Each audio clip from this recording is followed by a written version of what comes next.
professor Gulliver, é claro, dispensa a apresentação, o seu currículo, porque todos já conhecem. Com o senhor.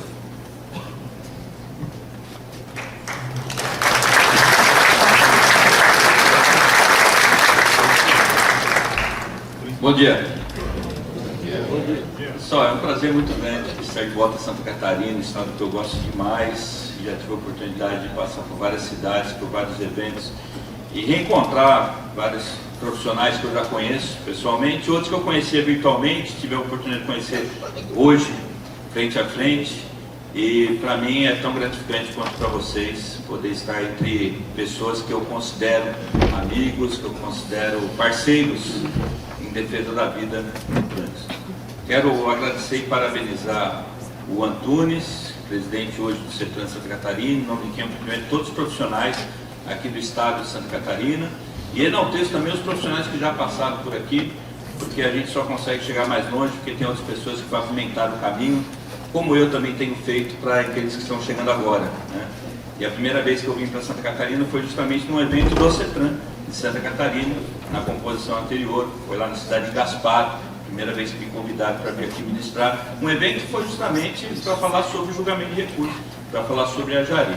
Então, aqueles que já estavam no CETRAN, vocês, eu rendo também os meus agradecimentos, os meus cumprimentos ao meu grande amigo Vilmar, que hoje não está mais no CETRAN, mas que é uma pessoa que sempre me abriu as portas aqui no estado e eu reconheço, tenho gratidão pelas amizades que eu fui construindo. E hoje eu tenho visto que vocês estão também levando um trabalho muito sério adiante, remodelando algumas coisas, trazendo algumas novidades para o estado, né? E até eu brinquei com o Antunes ontem, quando você cria algo e diz que é o primeiro, é porque você já está se comprometendo a fazer o segundo, né? Então, se esse é o primeiro seminário da nova gestão, é porque vai ter mais. Porque quando você não pretende fazer o próximo, você só chama seminário, né? Você chama encontro. Quando você nomina o primeiro, é porque você quer fazer o segundo. Então, espero ter a oportunidade de vir aqui nas próximas vezes também para conversar sobre o assunto que a gente tanto gosta, que é trânsito. E o Antunes me deu o desafio de falar sobre um tema que eu tive que preparar a aula especialmente para o evento, né? Não deu para resgatar aulas antigas não, porque às vezes o professor faz isso, né? Você vai falar de atualização da legislação de trânsito, você já falou em outro momento, aí você pega lá os slides antigos. Não, aqui eu tive que preparar tudo do zero, mas foi bem legal porque me possibilitou rever alguns conceitos, algumas normas que eu considero importantes, para falar sobre esse assunto que está aí no slide, que é a responsabilidade do julgador de recurso administrativo. Nós temos aqui vários conselheiros CETRANs, do CETRAN de Santa Catarina em especial. Eu estou no CETRAN de São Paulo já desde 2003, há 20 anos, fiquei 2 anos fora nesse período, então são 18 anos de conselheiro do CETRAN, e vivencio até hoje essa atividade de julgamento de recursos. Mas comecei lá na outra ponta da linha, na atividade de fiscalização, por ser oriundo da Polícia Militar, carreira que eu fui para a reserva em 2019. E quando você tem essa oportunidade de conhecer as duas pontas do processo administrativo, né, porque o artigo 280 do CTB, que trata do processo administrativo, é o início do capítulo 18, prevê ali sobre a lavratura do auto de infração de trânsito. E lá no artigo 290, no final do capítulo 18, nós temos o encerramento da instância administrativa. Então, quando você tem a oportunidade de trabalhar nas duas pontas, você percebe o quanto que o nosso trânsito depende do trabalho de todos os profissionais do Sistema Nacional de Trânsito para que ele funcione bem. Não adianta, por exemplo, o agente de trânsito falar uma língua e o julgador de recursos lá na ponta falar outra língua, né? Então, o Sistema Nacional de Trânsito, como um sistema integrado, depende também de padronização de procedimentos. E essa é uma questão fundamental. A gente tem, por exemplo, o Manual Brasileiro de Fiscalização de Trânsito, que exige de forma vinculante a atuação tanto de quem está fiscalizando, quanto quem está aplicando penalidade, quanto quem está julgando depois o recurso, seja de primeira, seja de segunda instância. Então, eu procurei trazer algumas questões aqui sobre o papel daquele que está na última ponta da linha lá, no julgamento de recursos. Não apenas o conselheiro do CETRAN, mas também o julgador da Jari, que está um pouquinho antes nas etapas do processo administrativo. E vou trazer aqui não só algumas informações, algumas explicações fundamentais, mas também algumas leis que eu considero relevantes, que quem atua na área conheça. Portanto, aqueles que trabalham com isso e não conhecem as leis que eu vou indicar aqui, como não dá tempo de explorar todas elas, mas são algumas que eu vou apresentar, é importante que tomem nota.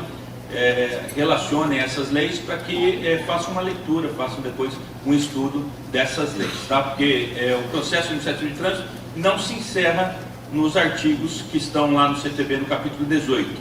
Ele é muito mais amplo porque ele faz parte do universo jurídico de uma maneira geral, tá? Então, dentro desse tema, responsabilidade do julgador de recurso de trânsito, eu separei os seguintes tópicos para a gente conversar. Primeiro, vou falar sobre alguns aspectos constitucionais que eu considero relevantes para o processo administrativo. Vou falar quem é o julgador de recurso de trânsito, vamos colocá-lo aqui dentro do funcionamento da administração pública.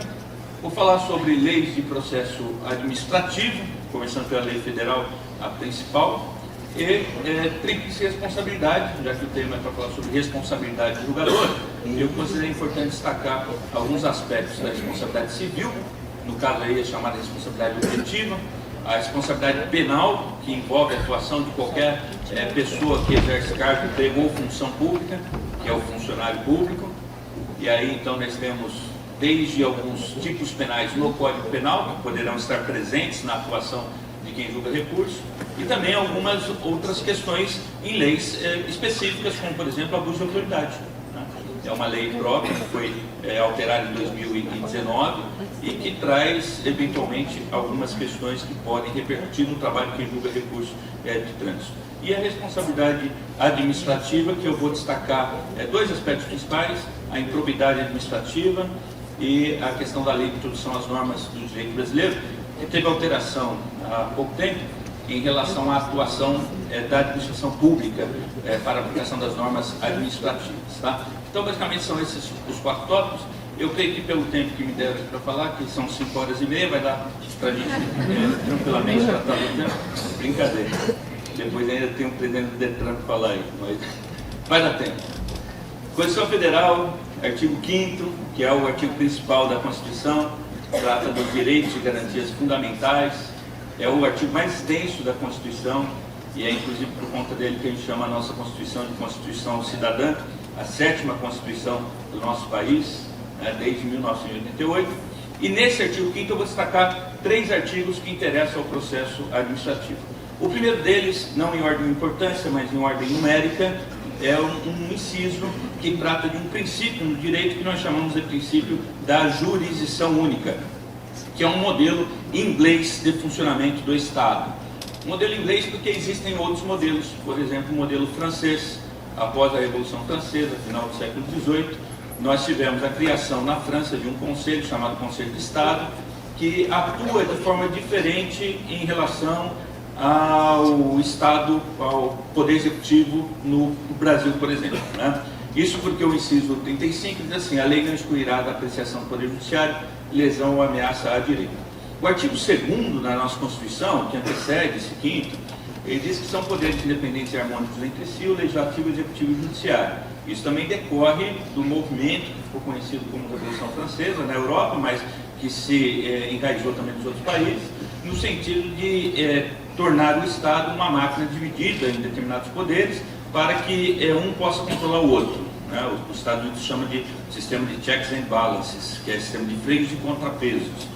A ideia de ter o Executivo, o Legislativo e o Judiciário é que cada um atue dentro de determinada área, um elabora a norma, o outro executa, o outro julga eventuais conflitos de interesses para que um controle o outro, né? Um grande teórico da época da Revolução Francesa, chamado Barão de Montesquieu, ele dizia que o homem que tem o poder nas mãos tem uma tendência de abusar dele. Então é importante você ter mais de um poder para um controlar o outro, né? Antes da Revolução Francesa, um século antes, na Revolução Inglesa, já se falava em bipartição de poderes, e foi ao final do século XVIII que a gente chegou a essa tripartição de poderes. Portanto, somente o Poder Judiciário, que exerce a função jurisdicional, que é a função de dizer o direito, é que tem definitividade nas suas decisões, porque nenhuma lei pode excluir da sua apreciação lesão ou ameaça ao direito. Por esse motivo, já fica uma sugestão aqui, uma dica, para abandonarem uma expressão que é comum na nossa área do sistema nacional de trânsito e entre pessoas que julgam recursos, que é uma expressão popular, mas que por falta desta informação muitas vezes a gente utiliza equivocadamente, que é a expressão trânsito em julgado, no âmbito administrativo.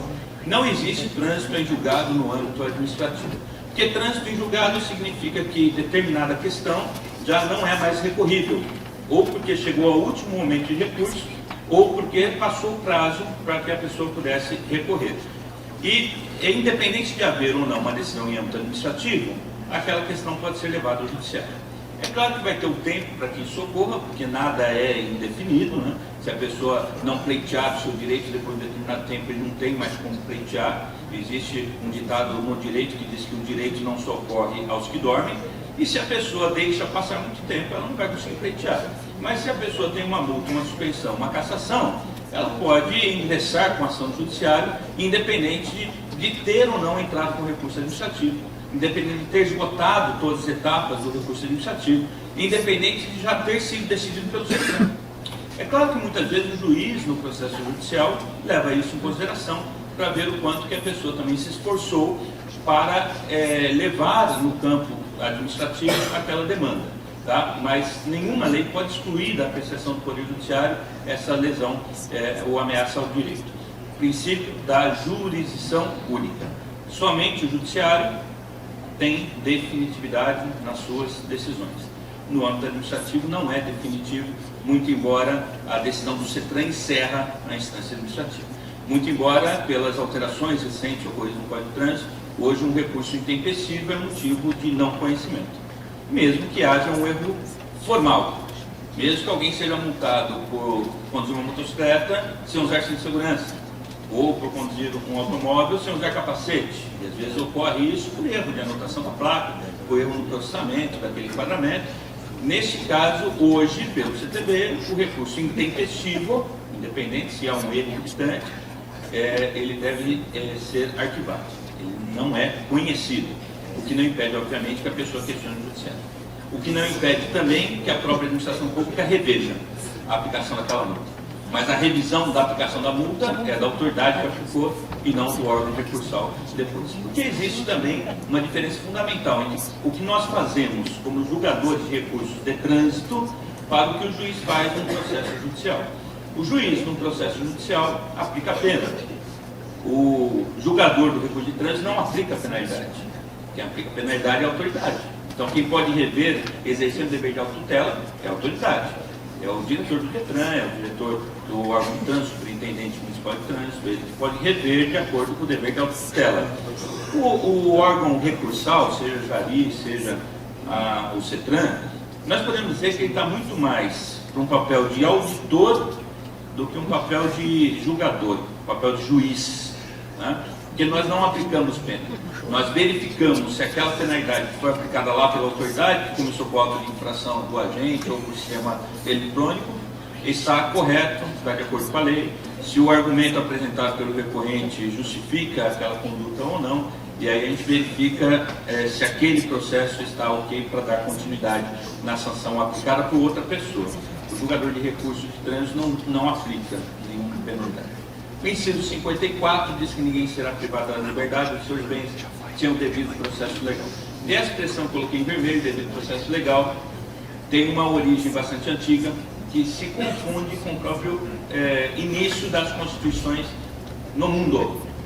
Porque a primeira constituição escrita no mundo foi em 1215, na Inglaterra, por um rei chamado Rei João Sem Terra. Ele levava esse nome porque ele e o irmão herdaram o reinado, mas ele ficou com a coroa para cuidar do reino e o irmão dele ficou com as terras do reino. Então ele era conhecido como Rei João Sem Terra. E os camponeses tiveram lá um conflito, uma rebelião contra a privação que muitas vezes o Rei João Sem Terra fazia em relação às suas terras.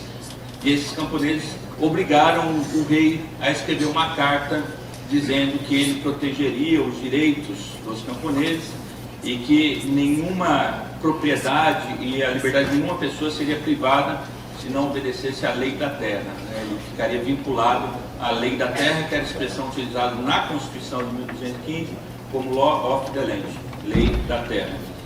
E é por conta dessa carta de 1215, assinada pelo rei, que as constituições no mundo passaram a ser chamadas de Carta Magna, porque Magna é de rei, e foi uma carta escrita pelo rei. Então, até hoje, talvez vocês já tenham ouvido falar da nossa Constituição de 88, tem gente que fala a Magna Carta de 88, ou a Carta Magna de 88. referência a essa primeira Constituição de 1215. E essa foi a origem do devido processo legal, em que o rei João Sem Terra falou: eu só posso privar a liberdade ou propriedade se obedecer à lei da terra. E aí, quando os Estados Unidos foram colonizados pela Inglaterra, né, formando as 13 colônias americanas, se juntando nos Estados Unidos da América, os Estados Unidos herdaram grande parte do direito que veio da Inglaterra. Mas foi somente alguns séculos depois que os juízes norte-americanos passaram a utilizar a expressão due process of law, que é a origem do devido processo legal. E o que é o due process of law, que veio para o Brasil como devido processo legal? É, ao mesmo tempo, a necessidade de obediência à lei e, segundo, a necessidade de obediência a um rito procedimental para a aplicação daquela lei. Então, ninguém pode ser privado de sua liberdade, e no caso das sanções administrativas não há privação de liberdade. Nos crimes de trânsito, sim, mas nas infrações de trânsito, não. Mas ninguém pode ser privado de seus bens, e a gente pode dizer que a questão patrimonial também é um bem. Então, quando alguém é multado por uma infração de trânsito, ele está sendo privado do seu dinheiro, ele vai ter que pagar a multa por meio de uma sanção, se não tiver o devido processo legal. Existência de lei que trate daquele tempo e existência de um rito procedimental. E aqui entra a nossa atividade de julgador de um recurso de trânsito.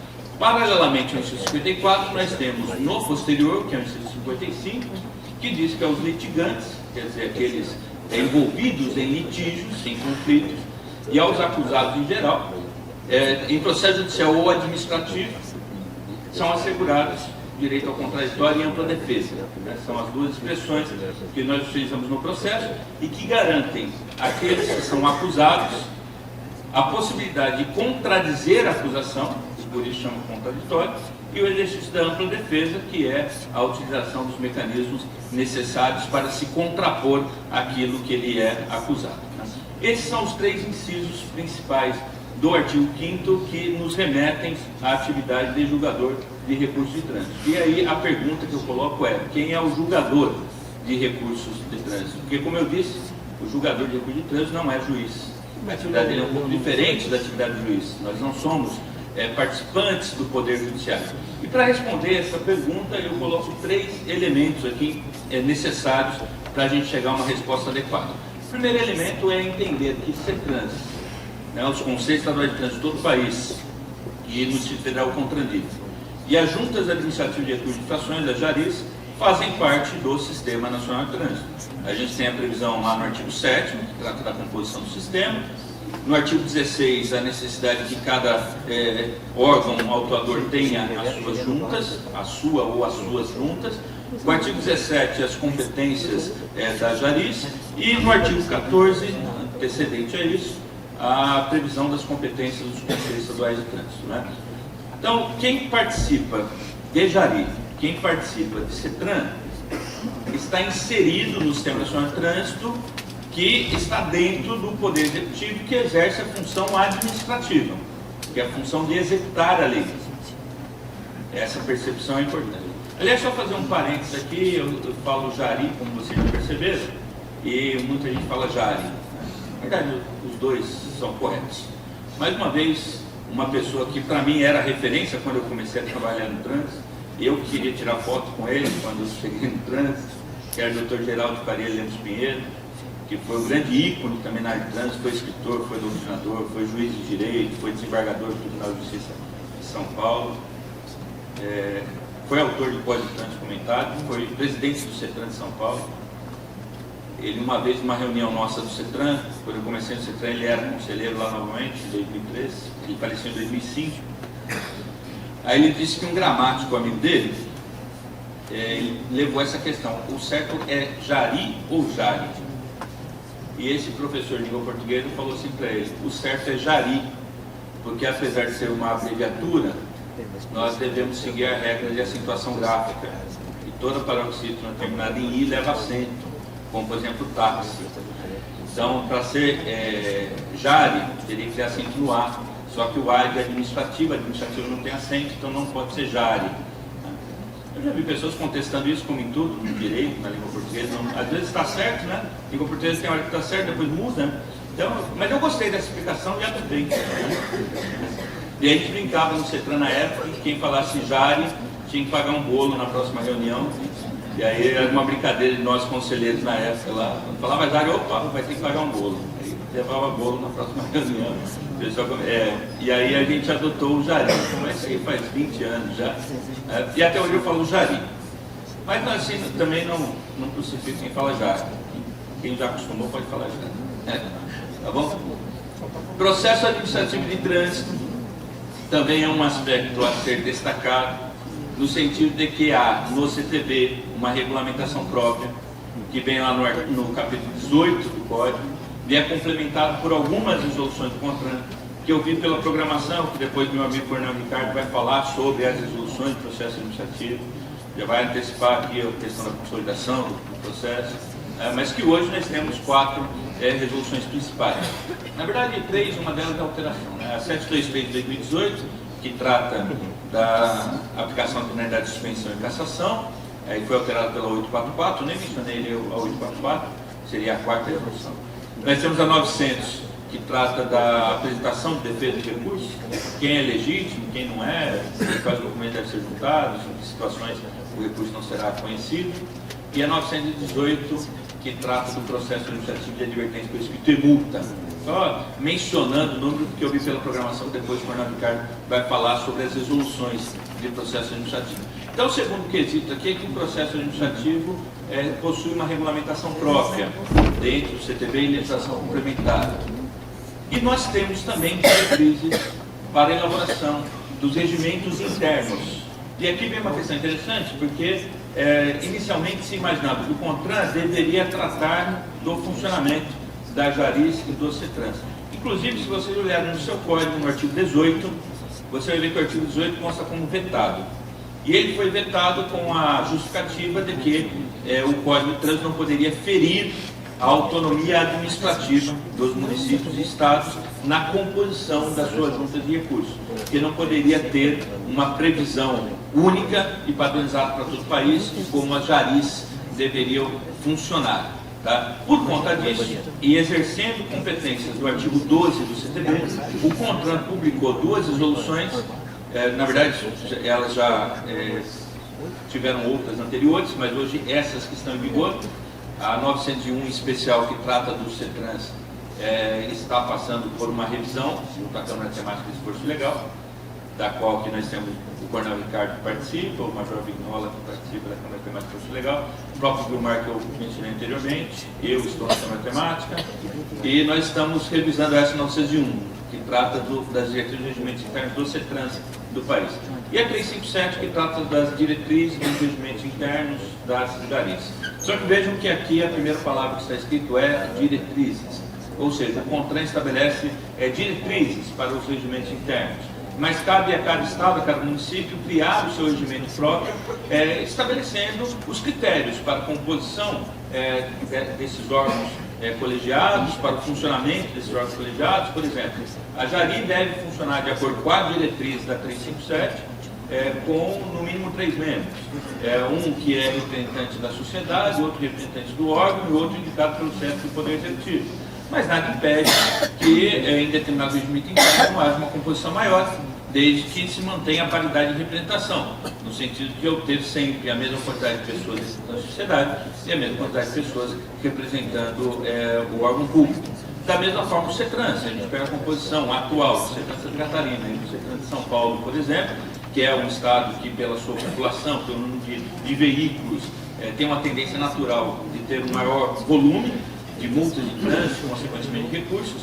É claro que o CETRAN de São Paulo vai ter uma composição maior. Hoje nós somos lá 35 conselheiros e está agora para ser aprovado o decreto para aumentar para 55 conselheiros e respectivos suplentes, né?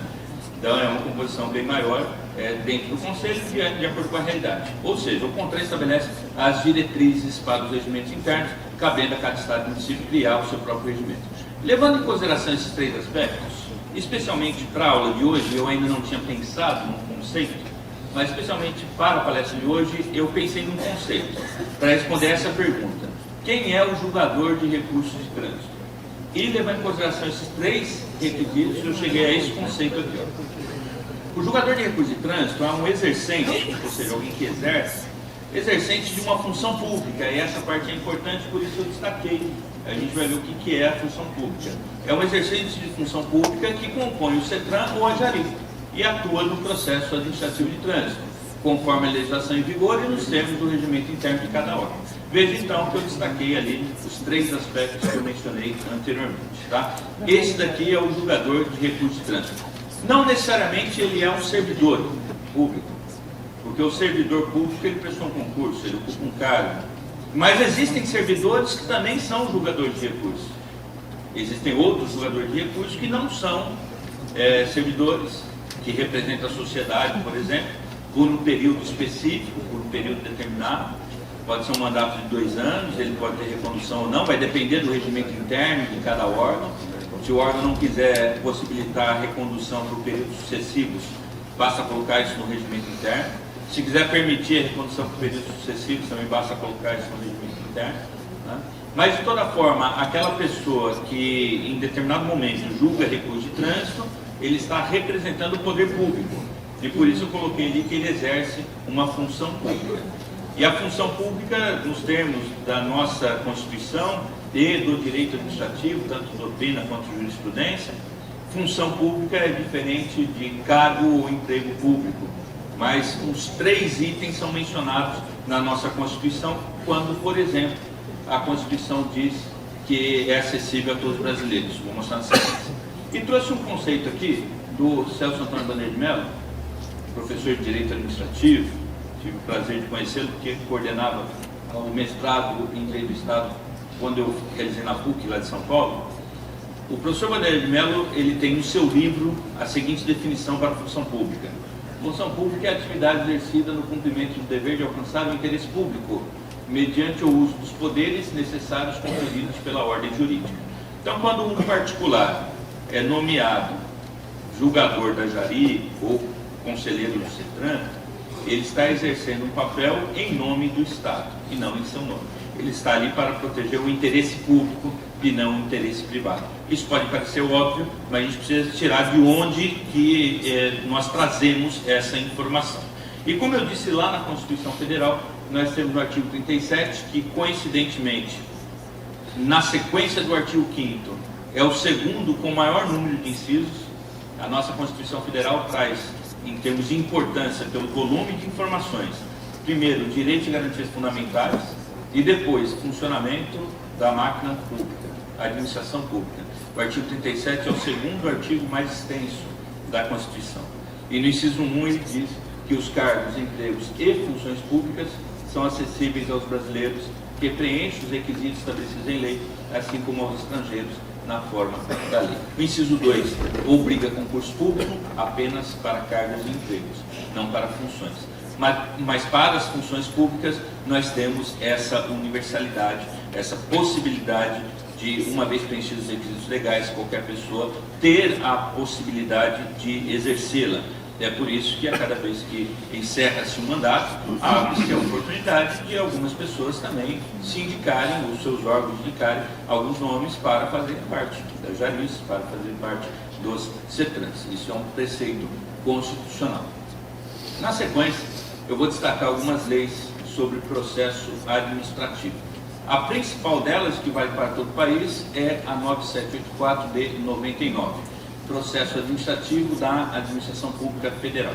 Para quem não conhece a 9784, vale a pena dar uma lida. Eu vou destacar algumas questões aqui, 2 artigos dessa lei, que trazem algumas necessidades para o exercício do processo administrativo no âmbito da Administração Pública Federal.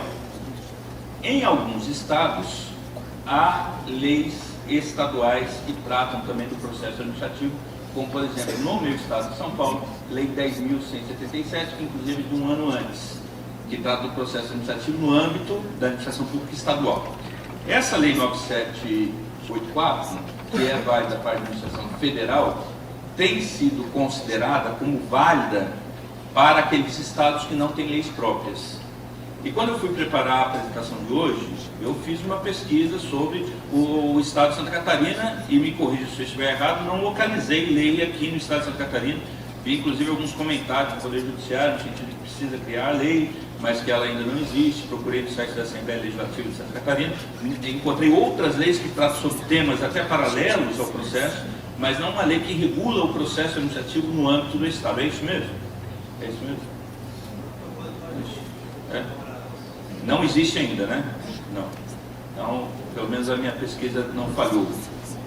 E aí eu trouxe como referência de São Paulo. Como o Estado de Santa Catarina não tem lei específica de processo administrativo, entende-se, tanto na doutrina quanto na jurisprudência, que aplicam-se os preceitos da 9784, por isso é importante conhecê-la.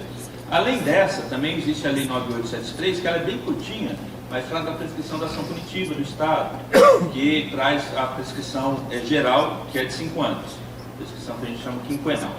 Já havia um decreto antigo, de 1932, que tratava da prescrição quinquenal, e que, quando foi em 99, também foi tratada especificamente da ação punitiva do Estado.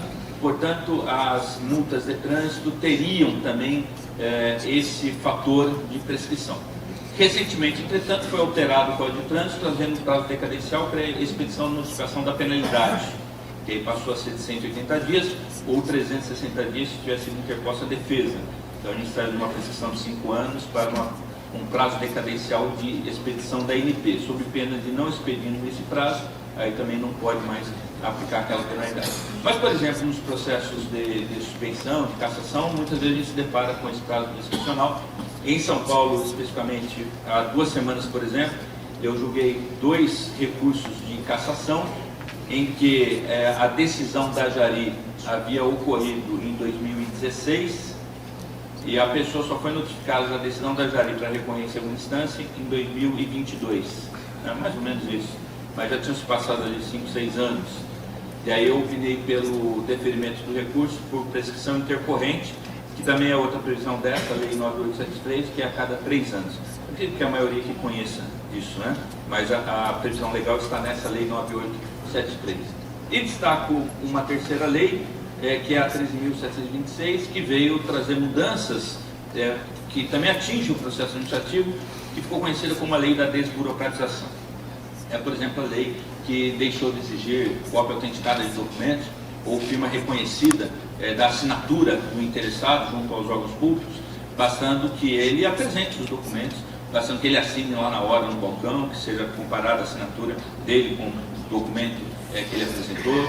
Então, é uma lei que procurou em 2018 facilitar o acesso do cidadão ao poder público e que, infelizmente, em todo o Brasil a gente ainda encontra alguns descumprimentos dessa lei da desburocratização. Então, vale a pena dar uma olhada. Existem outras leis que também se relacionam ao processo administrativo, mas como a gente tem outros assuntos aqui para tratar, eu só menciono essas 3 aqui.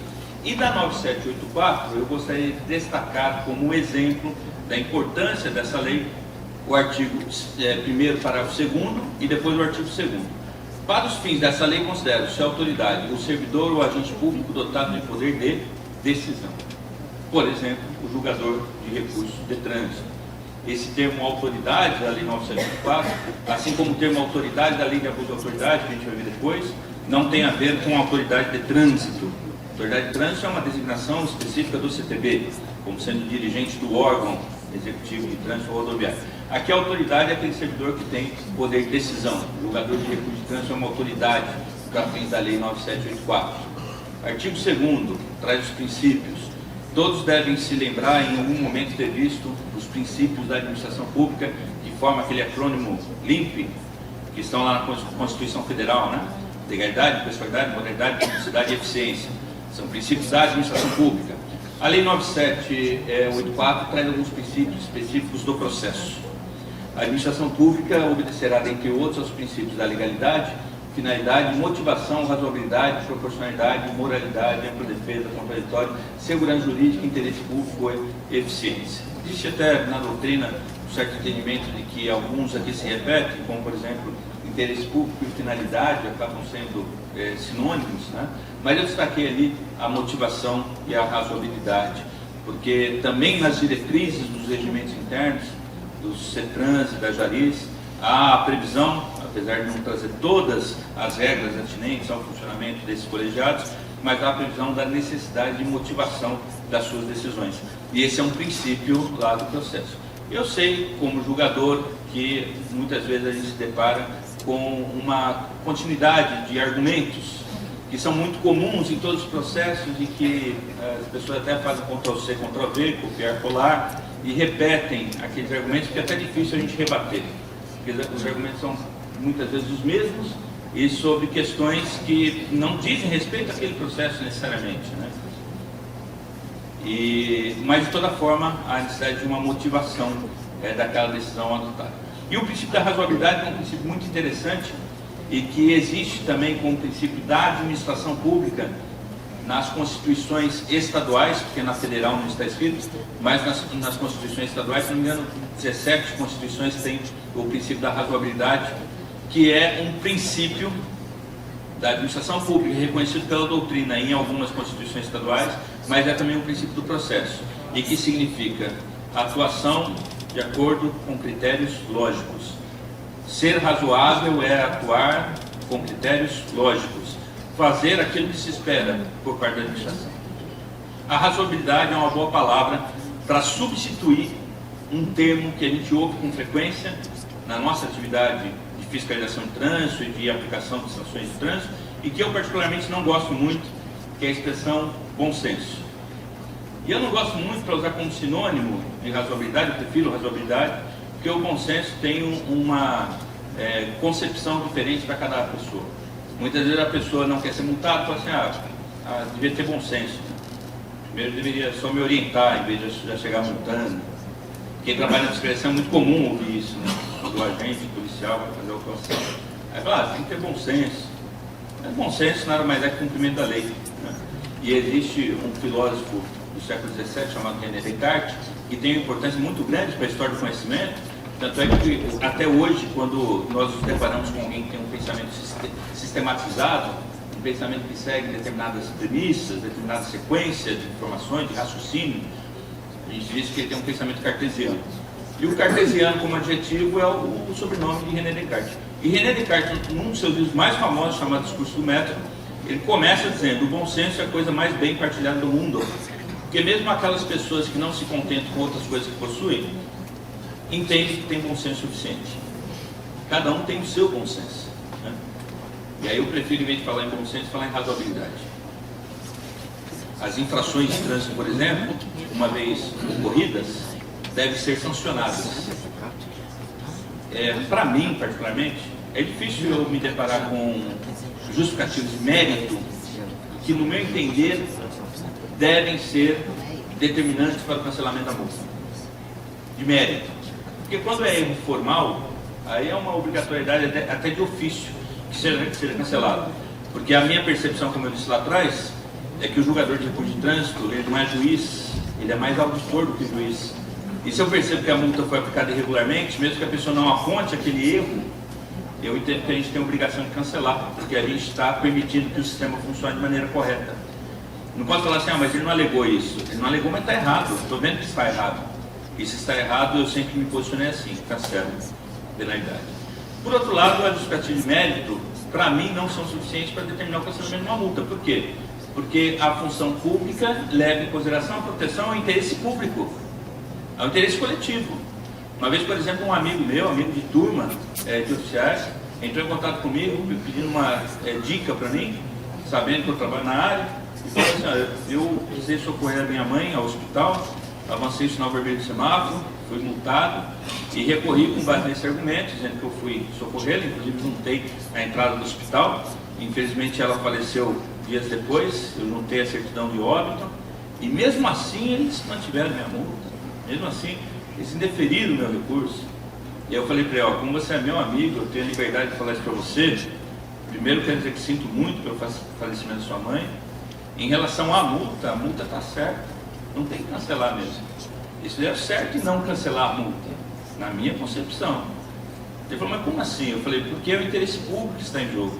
Nesse momento, por exemplo, que nós estamos aqui no auditório, tem gente passando mal, tem gente morrendo, tem gente precisando ir para o hospital. Nesse momento que nós estamos aqui, daqui a pouco é a hora do almoço, a gente coloca a perna lá fora para sair, para atravessar a rua. Que direito tem as outras pessoas de nos colocarem em risco? Porque for socorrer a mãe, o pai, o irmão.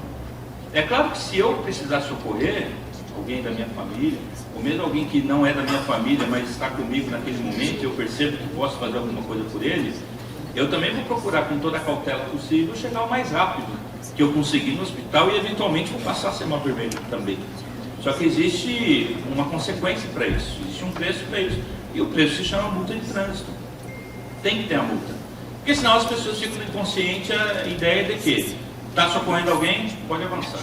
Pode passar o semáforo vermelho, pode passar velocidade, pode transitar sobre calçada, porque depois você consegue cancelar a multa, né? Então eu sempre tive isso como premissa. E para mim isso é razoabilidade, agir com critérios lógicos.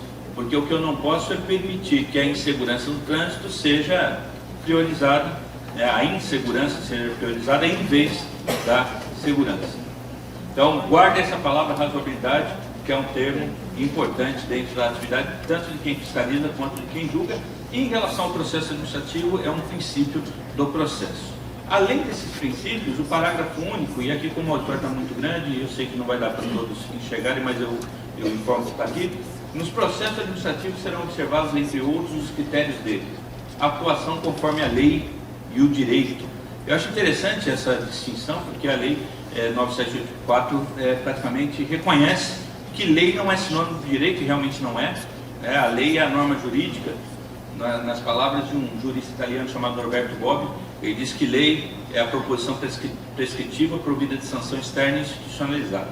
Ou seja, é uma determinação do Estado, é o que eles chamam de proposição prescritiva, que para o seu descumprimento acarreta uma consequência imposta externamente ao indivíduo, para não depender apenas da consciência dele, e institucionalizada para que ela não seja adotada de qualquer forma pelas outras pessoas, para evitar a vingança privada.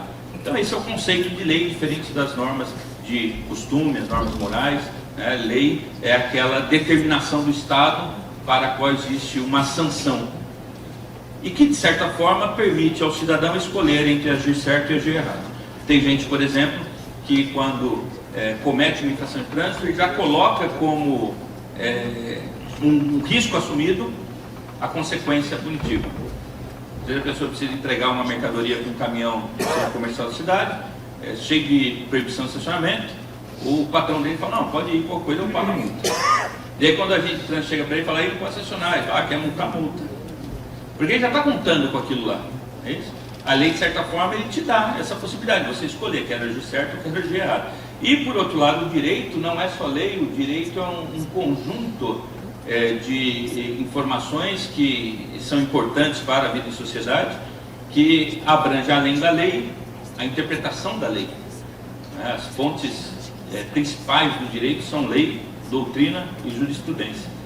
Então, além do que está escrito, também é o que eu entendo sobre aquilo que está escrito. Porque é o que outras pessoas escreveram sobre o tema, eles que são os doutrinadores, e é também aquilo que os juízes têm decidido em relação àquele tema. 2/3 das fontes principais do direito são a interpretação da lei. A adoção, e aqui eu pulei do 1 para o 9, na verdade esse parágrafo 1 tem 13 incisos, eu não vou colocar todos aqui, mas o 9, olha, adoção de forma simples, suficiente para propiciar adequado grau de certeza, segurança e respeito aos direitos dos administrados. No processo administrativo, por exemplo, não há necessidade nem de capacidade postulatória, que é a necessidade de um advogado apresentar o recurso, e também não há uma formalidade rigorosa para o recurso. Se a pessoa fizer um recurso numa folha de caderno, uma folha de embrulhar pão, como tinha antigamente, e entregar um recurso bem simples assim, como com certeza já pegaram várias vezes, esse recurso tem vaidade, porque eu tenho que adotar formas simples, suficientes para garantir os seus direitos. E o último lá que eu destaco também é a interpretação da norma administrativa de forma que melhor garanta o atendimento do fim público a que se dirige, vedada a aplicação retroativa de nova interpretação. 2 aspectos importantes que eu coloquei ali em vermelho. O primeiro deles é a destinação da interpretação que nós temos que dar, que é uma interpretação voltada ao interesse público, e eu tenho que pensar sobre o viés do interesse público. E o último ali é a vedação, aplicação irretroativa de nova interpretação, que é diferente de aplicação retroativa de nova lei. Porque quando há mudança legislativa, no direito administrativo sancionador, entende-se que a norma retroage quando for para beneficiar, porque se utiliza também o princípio do direito penal, da retroatividade da lei penal mais benéfica. E que, vez ou outra, a gente se depara com essa questão nas mudanças do Código. Muito embora eu tenha adotado uma perspectiva um pouquinho diferente em relação à retroatividade da lei penal ou lei administrativa sancionadora mais benéfica, em relação aos casos que já se encerraram no âmbito administrativo, onde nós temos já o ato jurídico perfeito.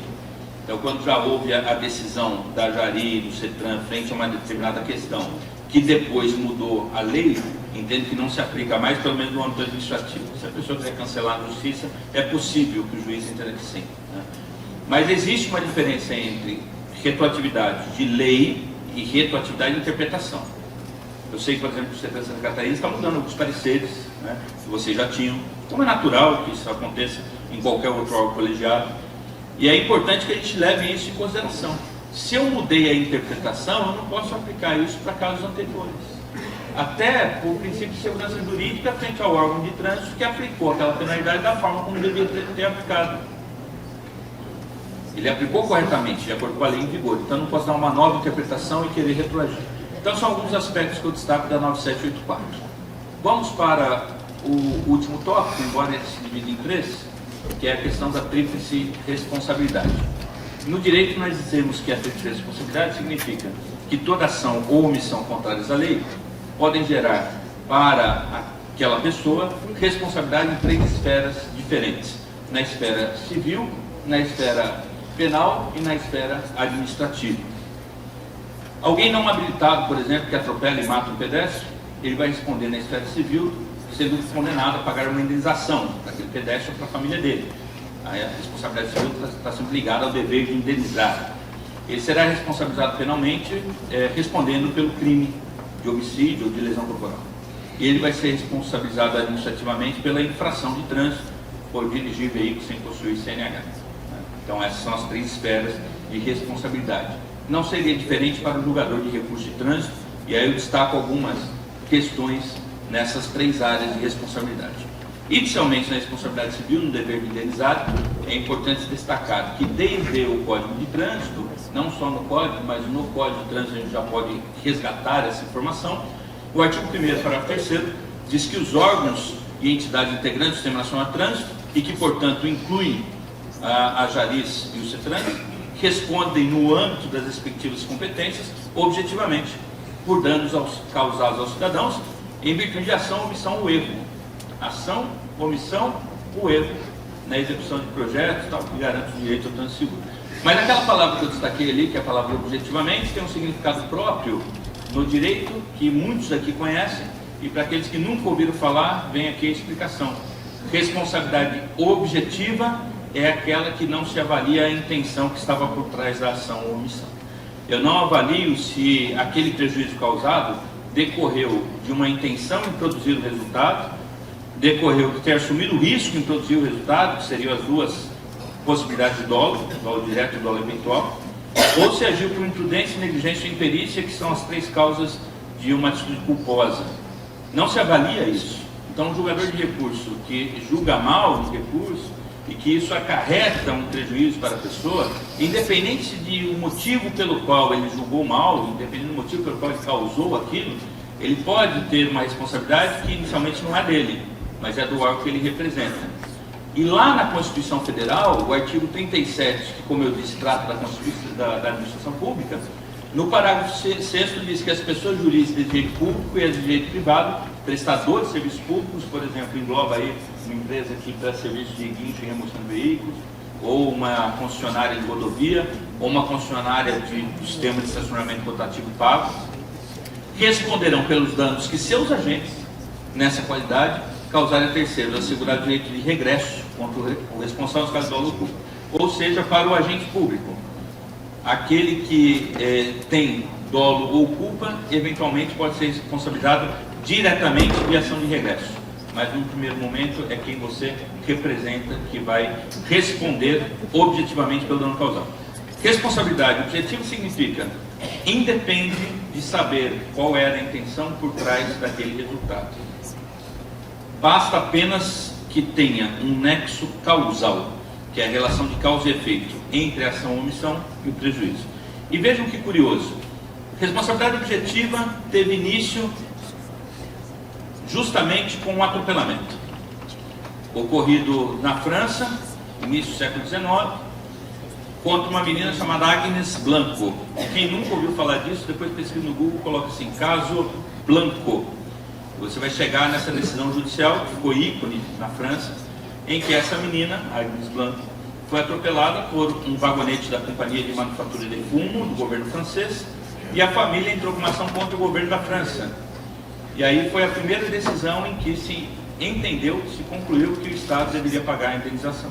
Porque até então o pensamento que se tinha era o pensamento monárquico, de que o rei não precisaria responder por nada. O rei não tinha responsabilidade. Inclusive, uma curiosidade, a nossa primeira Constituição Federal no Brasil foi em 1824, chamada de Constituição Imperial. Ela foi publicada 2 anos depois da nossa independência. Nós ficamos ainda de 1822 a 1824 sob a égide das leis portuguesas. Em 1824 nós passamos a ter a primeira Constituição do Brasil. E nessa Constituição, num determinado artigo, dizia que o imperador nunca erra, ele não tem responsabilidade alguma. Porque a visão que se tinha até o século XIX, no início do século XIX, é que o Estado não respondia por nada que seus agentes causassem às pessoas, porque ele representava Deus na Terra, praticamente.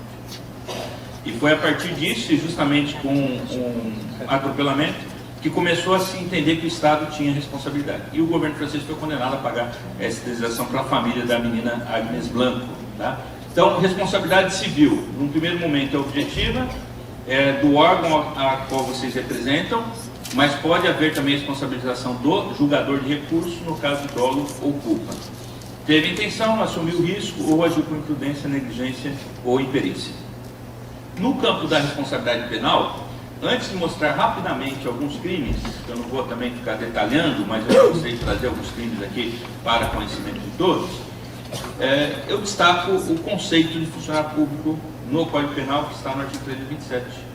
Considera-se funcionário público, para os efeitos penais, quem, embora transitoriamente ou mesmo sem remuneração, exerce cargo, emprego ou função pública.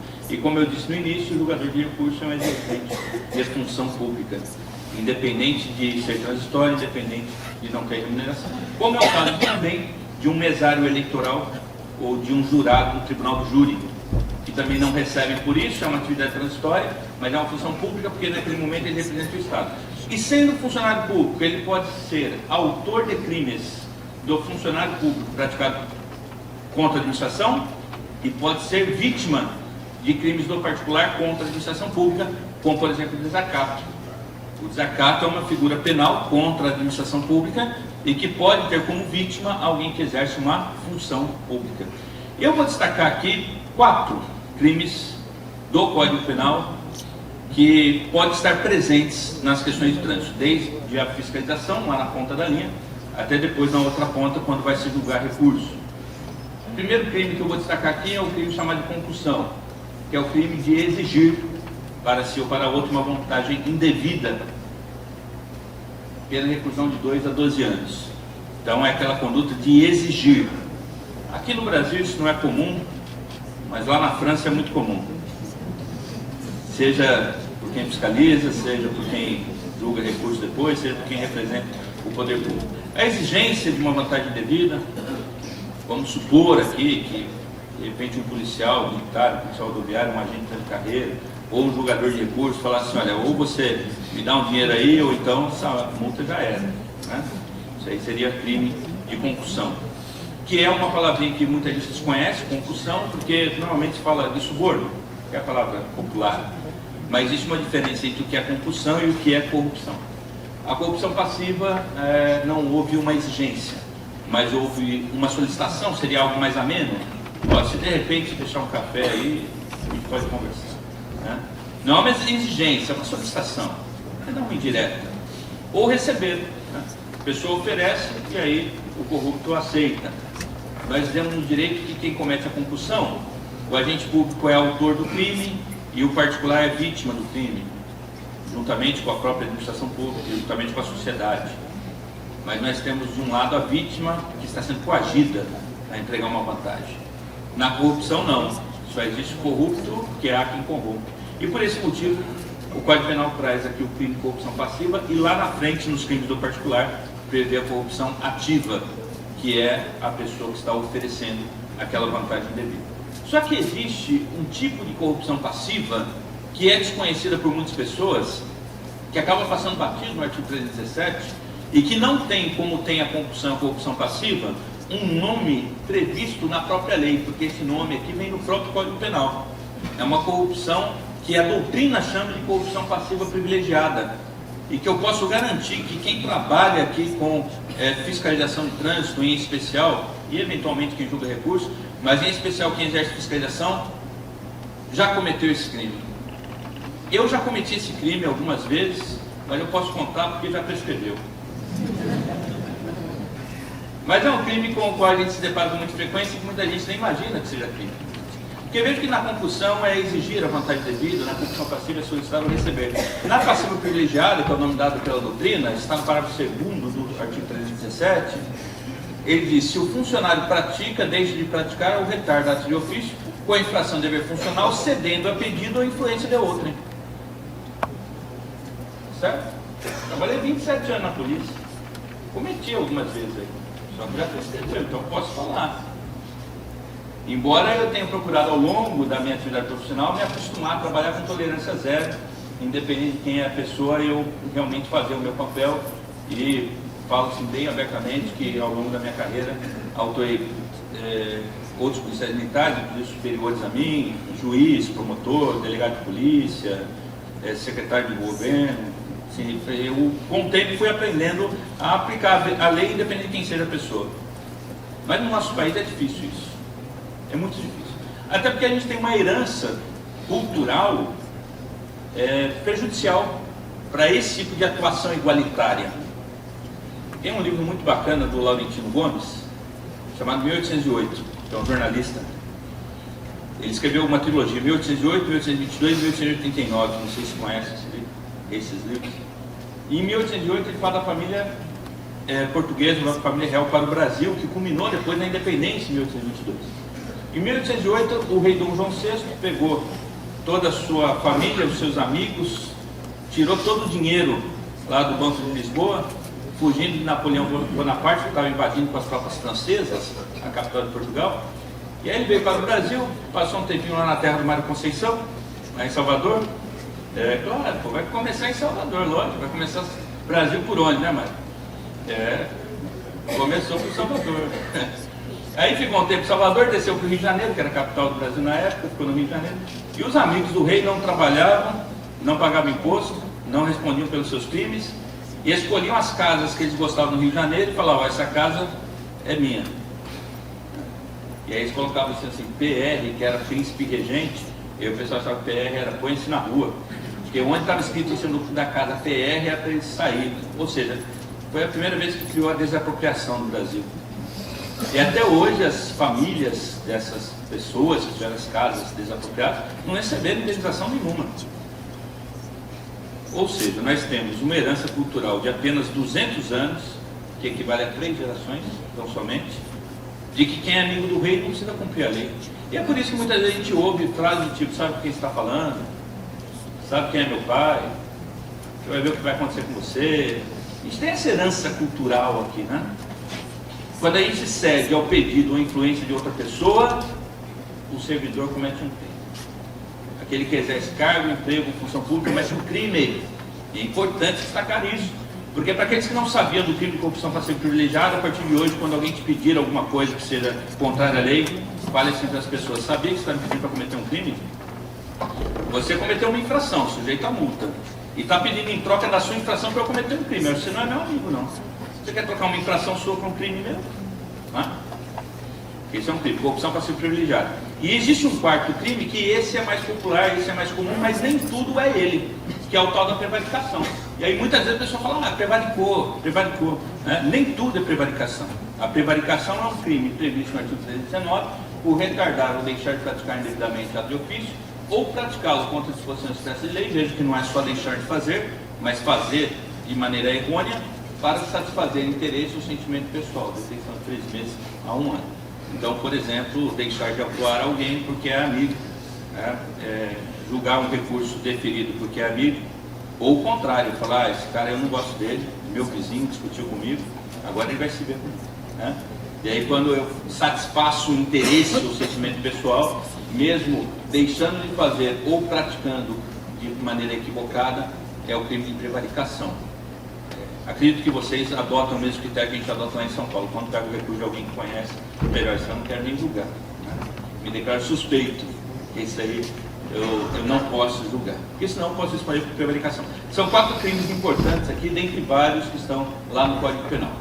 O outro assunto que eu quero destacar é o abuso de autoridade, também bem rapidamente, é essa lei, a mais recente, 13.869, de 2019, que substituiu uma lei antiga, de 1968, e que traz no artigo 1º que esta lei define os crimes de abuso de autoridade cometidos por agente público, servidor ou não, portanto inclui o julgador de recurso de trânsito, que no exercício de suas funções ou a pretexto de exercê-las, abuse do poder que lhe tenha sido atribuído.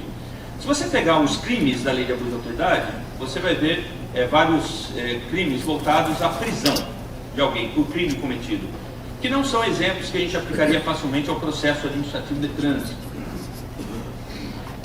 Mas eu trouxe um, pelo menos aqui, para mostrar para vocês que dá para enquadrar em situações do nosso cotidiano. O parágrafo 1º diz que só se pune o abuso de autoridade quando tiver finalidade específica de prejudicar outra pessoa ou beneficiário, ou ainda por mero capricho ou satisfação pessoal.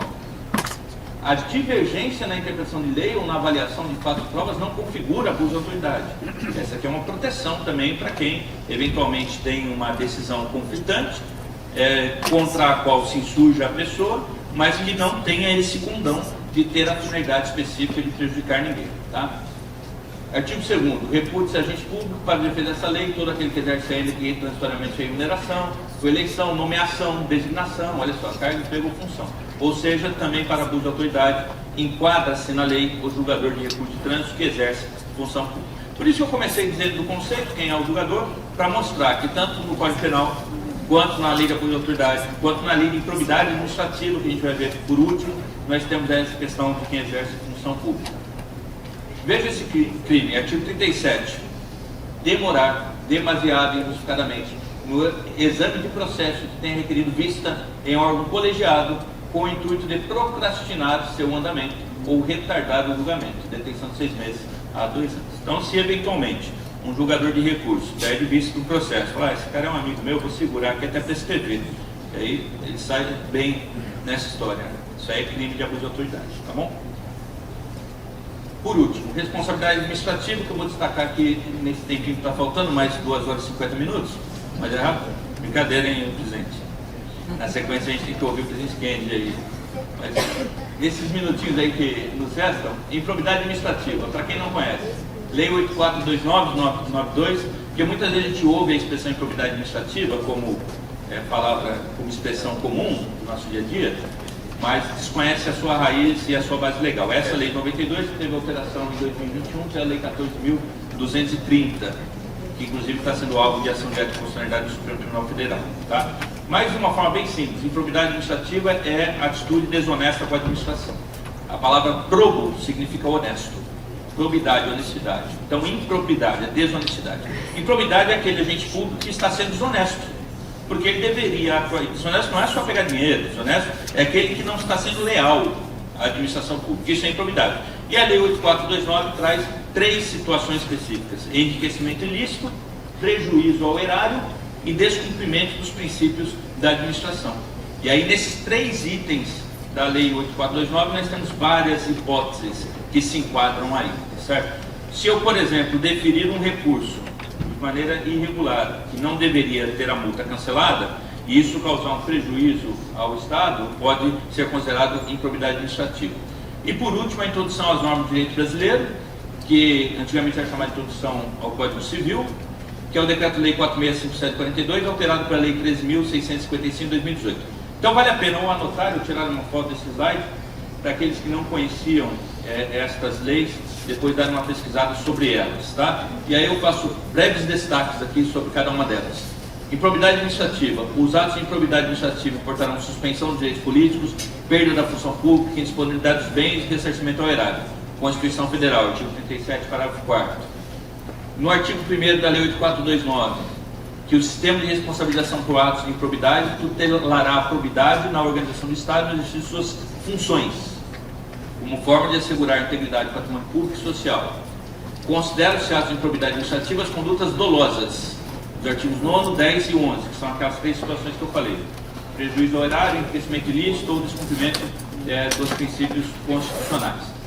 Existe uma ação direta de inconstitucionalidade no Supremo que trata dessa questão aqui, que é só a atitude dolosa, e que o mero exercício da função afasta a responsabilidade por ato de improbidade administrativa. Se quiserem pesquisar depois, é essa DI 7236, está com o ministro Alexandre de Moraes. Ele já deu uma decisão liminar, reafirmando um tema, uma tese que já havia sido fixada há pouco tempo atrás pelo STF, que é necessária a comprovação de responsabilidade subjetiva, ou seja, a presença do elemento subjetivo dolo. Então, a improbidade administrativa só existe quando a conduta é dolosa. Esse já é o posicionamento do STF. Mesmo nessa dia, o ministro Alexandre de Moraes já liminarmente disse: em relação a esses artigos, mantém-se o posicionamento do Supremo. Em relação à Lei de Introdução às Normas de Direito Brasileiro, as alterações dessa lei, só trago 2 artigos aqui. 28. O agente público responderá pessoalmente por suas decisões ou opiniões técnicas em caso de dolo ou erro grosseiro. E o artigo 30. As autoridades públicas devem atuar para aumentar a segurança jurídica na aplicação das normas, inclusive por meio de regulamentos, súmulas administrativas e respostas a consultas.